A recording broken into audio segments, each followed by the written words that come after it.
చాలా దగ్గరగా నేను వారిని చూస్తున్నా.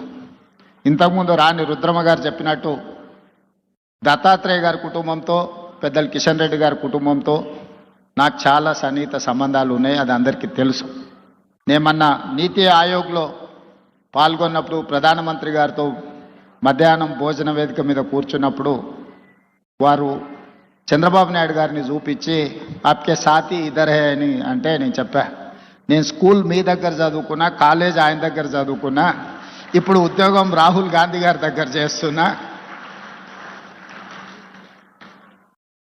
సో నాకు మీ దాంట్లో కూడా అందరితో పరిచయం ఉందని, ముఖ్యంగా ఈ వేదిక మీద ఉన్న ఇంతకుముందు శ్రీనివాస్ వర్మ గారు చెప్పిన భారతీయ జనతా పార్టీ రాష్ట్ర అధ్యక్షుల గురించి. ఆ రాష్ట్ర అధ్యక్షులు అందరితో నాకు సన్నిహిత సంబంధాలు ఉండేవి.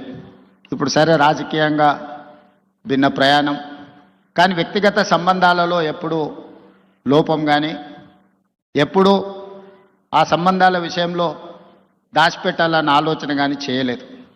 ఎందుకు అంటే వారు